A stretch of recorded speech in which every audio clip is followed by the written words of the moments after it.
Hi, welcome to Miss Nellie's Valentine's Special. We are so glad to have you guys back. I hope you sit back and enjoy a little bit of the memories and the pictures and the craft segment. Let's get started.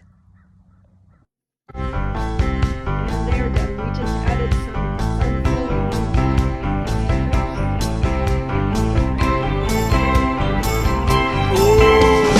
sugar pie, honey bun. You know that I love you.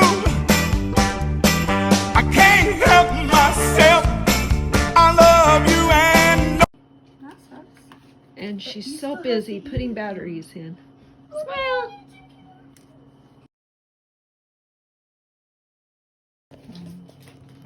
Okay, so the first thing you need to do is decide which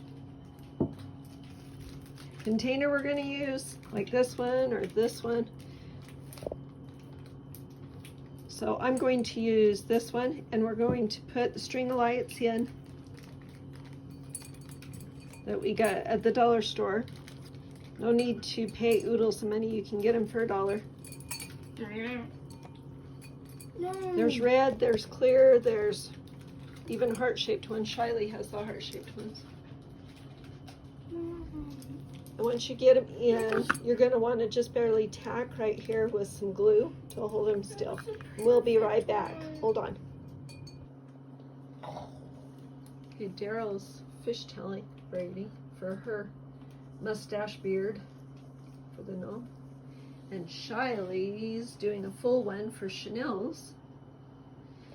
And I'm going to do a mustache, a loose mustache like Papa John's. That's what Riker says, right? Mm-hmm. Okay. Okay, we're gonna go ahead and glue the mustaches and beards on, and I've got mine glued on. And Shiley's got hers, flip that around, glued on for Chanel. And Daryl's gonna show you how to do it. Nice.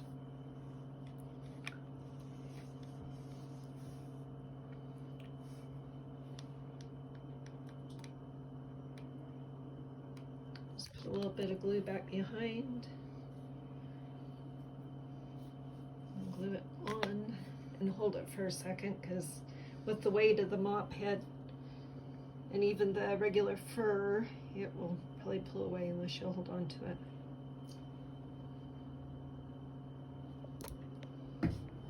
Okay, now we're going to glue the hats on. I've got mine glued.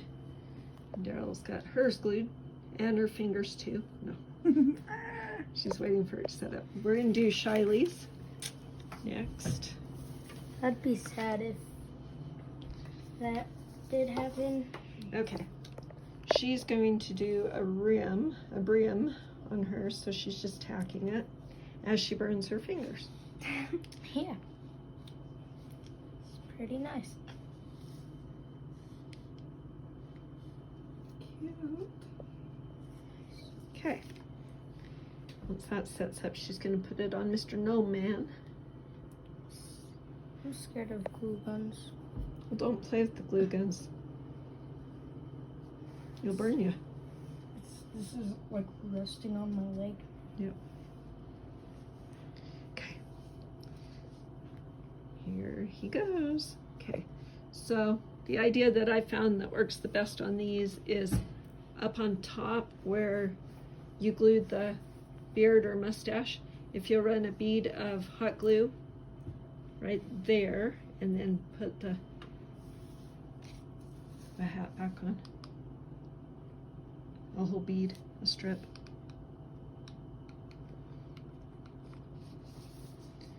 And then just tack it.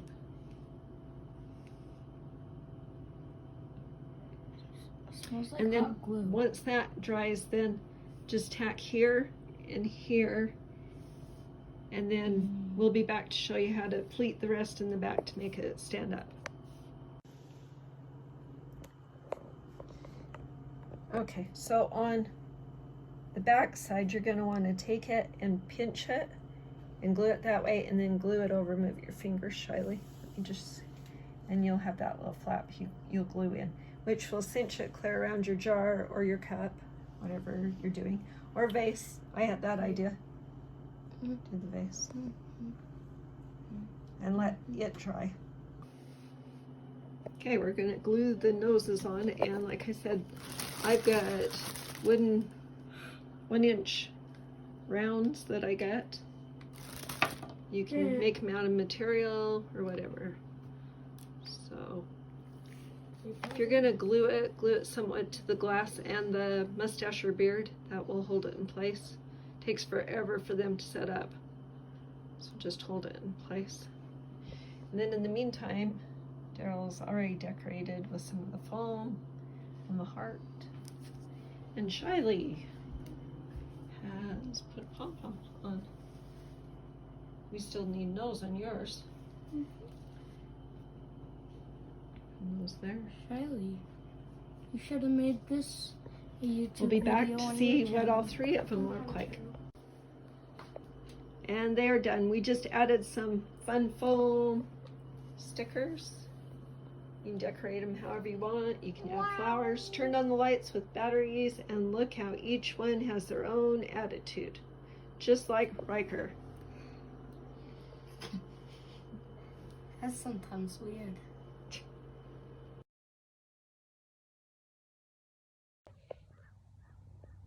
And on to our great sponsor, Dirt Road Threads. Here we go. Check out their website.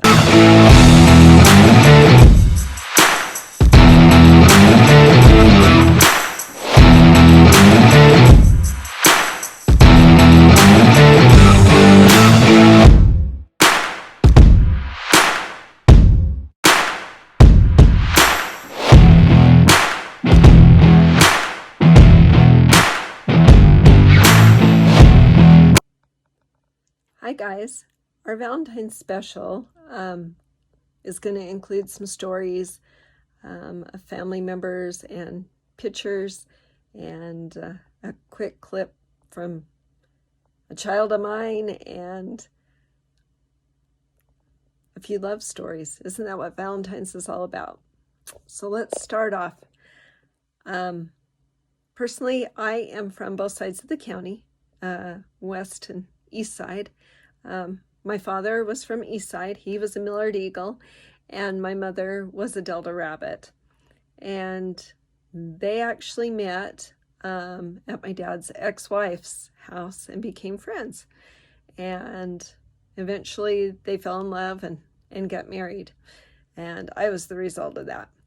My mom wasn't around a lot, so my father and my grandmother raised me. But there's a few pictures here of early years of them, of their love story. Not too many people fall in love from the east and west side. That's kind of a no-no. So anyway, another story about Valentine's is how my grandpa and grandma Doan met. And Grandpa Doan had left Indiana and traveled to Utah with the 3 C's. And he was stationed at Antelope Springs out by Jericho. And so about every day or so, he would drive, he was the truck driver there, he would drive this big truck in for supplies, or they would take dead people that had passed away with the 3 C's, or whatever they need, machine parts, and he would take the back roads in because he himself had taught himself how to drive a vehicle. Coming from Indiana, all he knew was horses and buggies. So he was always taking the back roads because he was careful about the way he drove. And one day he took a back road into Sugarville, Utah. And right there is where he met my grandmother. She was 15 at the time, and she was riding a bicycle up and down the old dirt roads there in front of her house. And he stopped and asked her directions and asked her her name, and that's kind of how the romance started. From then on, Grandpa took the Sugarville way, and Grandma rode her bicycle or would walk or ride the horse out about a certain time to meet him and to visit. Well, within months, they were married. They were married over in Fillmore, Utah, under Indian law, and they continued to live out at Granddad Clark's for a while. And you'll see some pictures here of them when they were young. So Grandma was 16 when she got married, and Grandpa was 19 years old. So that was young, and she actually had my mom when she was almost 17. So they fell in love, and he said, jokingly, that's how I found my little darky girl. And the reason he said that is because Grandma is Indian. And so we've always joked about that little darky girl and how he found her out on a bicycle and they fell in love. Another Valentine's story is about my Grandpa Dan Iverson and Grandma B Mason Iverson. And Grandma B actually was a school teacher in Wyoming, and she would travel to certain school districts. They weren't even districts. They were just little towns that needed the school teacher in the little one-room schoolhouse. Anyway, she got hired on at Flaming Gorge, Utah, which was just over the border from Wyoming, and they needed a school teacher there. So she went there for a little bit, and there were some sheep herders there that were from Fillmore, Utah, and they were the Iverson boys.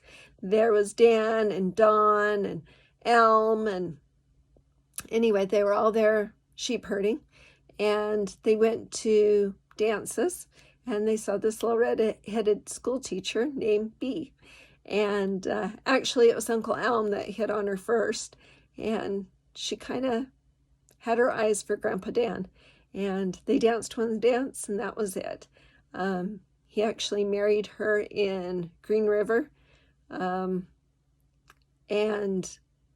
eventually brought her home to Fillmore, Utah. What a shocker, right? Being from Wyoming and being from a ranch, and then coming into the small community of Fillmore, and actually not having any background from being from Fillmore. We all kind of know if you're an outsider, a lot of people around here don't treat you too good, which is kind of sad. But she made her mark. She became the school teacher here for years upon years, the librarian, somebody you could go to get your clothes sewed. If you needed food, Grandpa Dan always had food like soup bones and stuff, since he and his brothers ran the butcher shop here, Fillmore Frozen Meat Packing Plant. And so anyway, that is how they met. They met at a dance in Flaming Gorge, Manila, Utah, and danced a couple dances and fell in love. And that's how history was made, right there. There's a segment coming up with Chanel and Rylan and how they met and fell in love.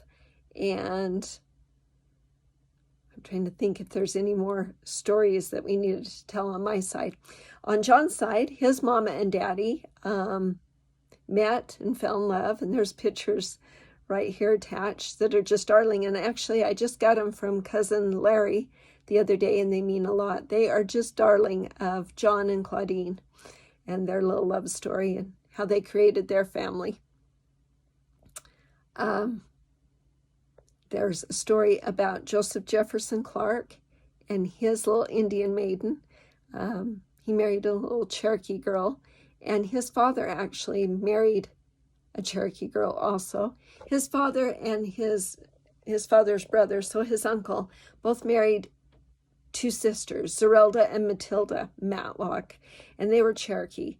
And that's kind of how it channeled on down through. And the Clark boys were part Choctaw, and they were actually on the Freeman rolls when they were in the Civil War, which means they were free men of Indian tribe to go ahead and fight for the United States. Actually, the Confederacy is what they fought for.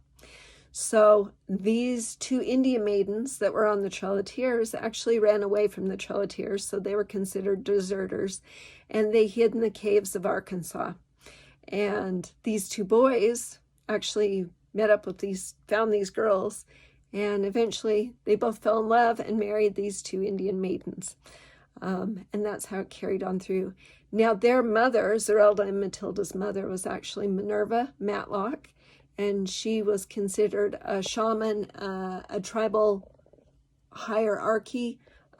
In the Cherokee tribe, a lot of the women held high status, and she was a shaman.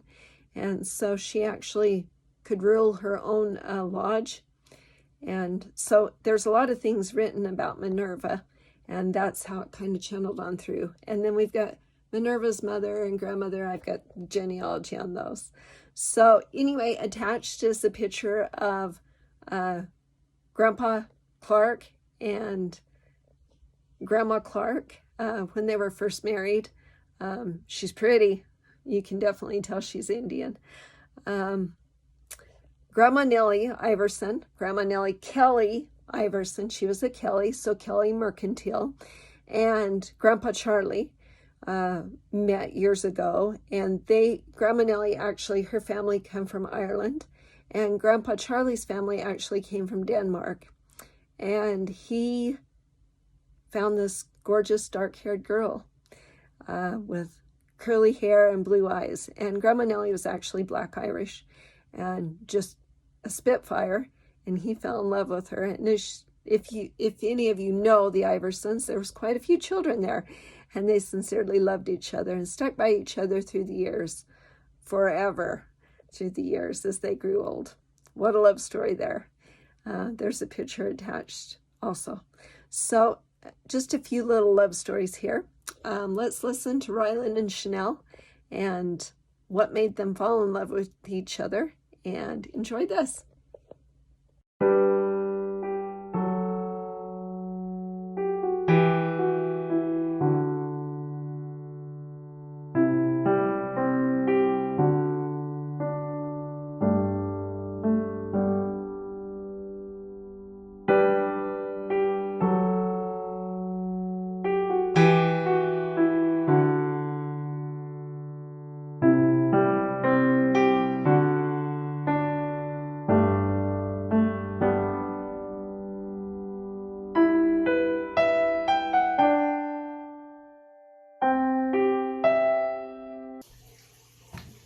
So what made you fall in love with me?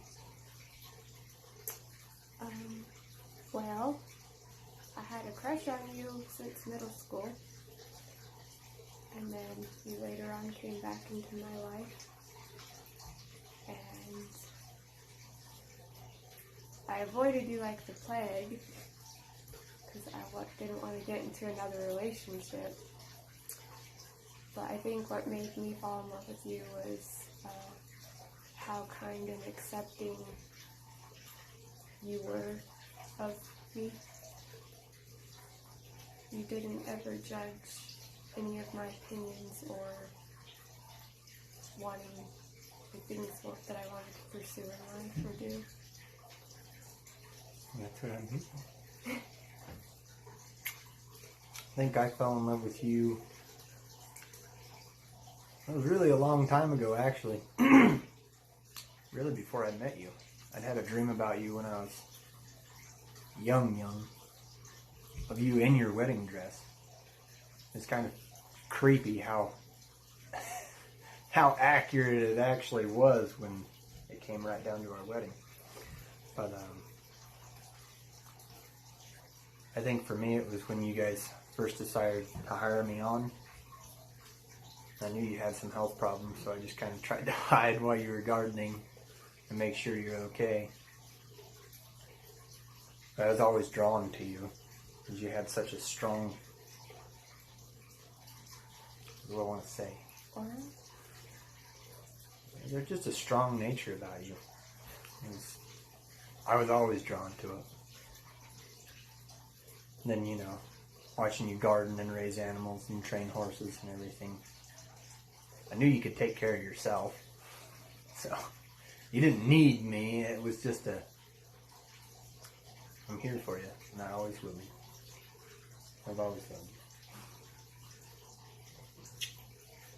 you. It's your love.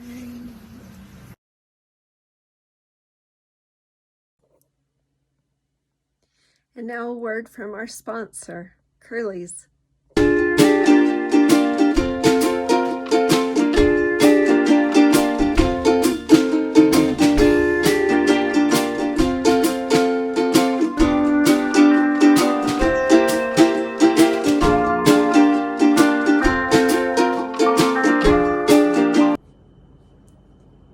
Good morning. It's Valentine's morning, and I'm here doing all my orders for Miss Nellie's. And today I thought I'd do a quick segment on how to do chocolate covered strawberries, some of my secrets. Everybody wants to know. To me, they're a little bit hard if you're not good in the kitchen, but they're easy for me. Fun things to do with the kids too. So pay attention, and here we go. So I'm doing a bunch of strawberries today. So what you need is strawberries, and rinse them and make sure they're thoroughly dry. I rinsed these last night, dried them, put them back in the container. That way the strawberries are fresh and dry.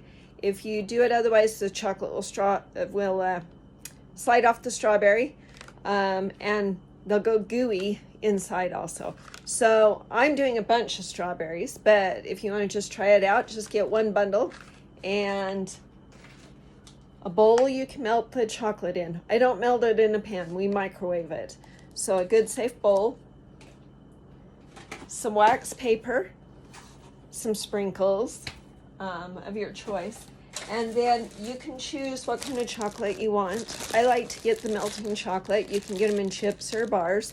You can also use chocolate chips or white chips. I've got white chocolate bars here too for the white strawberries today. Anyway, these are specially made for dipping. You can buy those in the store. Candy bars, you just gotta watch them so they don't burn in the microwave. So here we go. Okay, the first thing that you're gonna do is take your wax paper. You can use tin foil also. Don't use saran wrap, it sticks. So wax paper, and you're gonna pull off a sheet however big you want to put on your table or on your cutting board. I wouldn't suggest putting it on a real wood table. That's why I'm not on mine, because the heat of the chocolate might ruin the top. So I just use my cutting board and the top of my glass cooktop stove. So I put a sheet down like that, and then I get some chocolate and put it in the bowl. And you microwave it for about a minute, maybe 40 seconds, and check on it. And then stir it. Even though it looks like it's still hard, stir it, because the bottom half will be melted. I'll show you that in 1 second. Okay, so we've melted it kinda, and just take a spoon and stir it all in, make it smooth. And this was 5 cubes because I'm doing a big batch, and it took me about a minute and 10 seconds, but I divided it up and checked on it and stirred it a little. So now see, it's all creamy. Alrighty, so once that's all smooth, then I get to my strawberries, and I'm gonna move you over here just a second. We're gonna dip them. Let's see if we can see that without my phone falling. All right, so we're gonna dip them, and then we're gonna decorate them with sprinkles. You can use coconut, you can use nuts, you can use sprinkles, and I've got some cute little Valentine sprinkles with Cupid hearts and arrows. And we are slowly sinking. Hold on. Sorry. Okay, so just take the bowl, take the clean strawberry, make sure they're clean, and dip it. Put it on the wax paper. And I just put a few sprinkles in my hand and sprinkle them that way. A lot of people dip them. You can dip them, but you lose a lot of the sprinkles, and you can't get them as perfect as hand putting them on. That's what takes me the time. So there you go. That's how you dip a strawberry. Let it dry. Takes about 5 minutes for it to harden up. We'll be back with all the finished product. All right, we are done with some of them. Not all, I've got tons to make today, but this is the finished product. Yummy, yummy, yummy. So, easy as can be, easy peasy. If you got time today, go get some strawberries if you can find them, and some chocolate, and try it. From my kitchen to yours, we'll see you next time. Bye.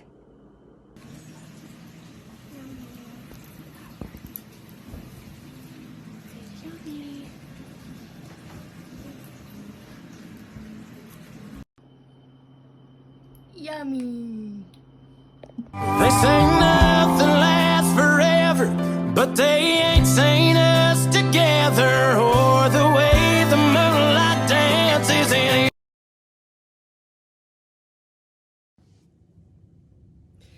Good morning. Happy Valentine's Day. It's Valentine's morning. I got up early. I've got a bunch of treats to get done for people, and we've got a fundraiser for my closest friend Ashley. Her husband passed away last week, and we're doing a fundraiser for her. But I thought I'd take a few moments by myself to relay some of my feelings about Valentine's. I was once given this saying that, thank you for walking away, because I never would have myself. And I thought it was strange at the time, and now, years later, it's a blessing and I see it. I thank everyone for walking away and letting me be able to move on with my life. So I promised John that he would only have to appear 1 or 2 segments a year, and that's fine by me. So on Valentine's Day, I thought I'd tell you our little love story. First of all, John and I grew up together in this small town. My grandfather and my uncle were one of his dad's closest friends. So I grew up seeing John growing up through the years and play with, and knew his mama. His mama was so pretty. And so through the teenage years, we knew each other also. And then when I left town, grew up, left town, never thought I'd come back to this town ever.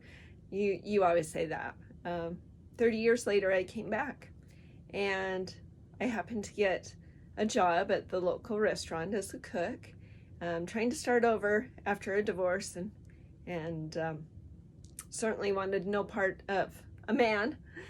And I mean, I had sworn it. A couple days into working there, went out, and there was this cute cowboy everybody wanted me to meet. Never in my wildest dreams would I have guessed it was John, but it was. Lifted his hat up, and there was John. And he asked me if he knew of a little girl that he used to play with that had pigtails, and that's when I knew it was him. From then on, we've been together, love him dearly. He's my soul. He's stolen my heart. We're never separated, and I love him dearly. Just wanted to let him know that, and happy Valentine's, and how much I appreciate everything that he does for me and our kids, our grandkids, our families. Love him, love him, love him. Anyways, I just want to wish all of my family and friends through this cast a happy Valentine's Day. I hope that you have many hearts and kisses and goodies coming your way today. And I love you. And from John and I, we love you. To the moon and stars and back forever. Bye. Bye. Do it one more time. Bye.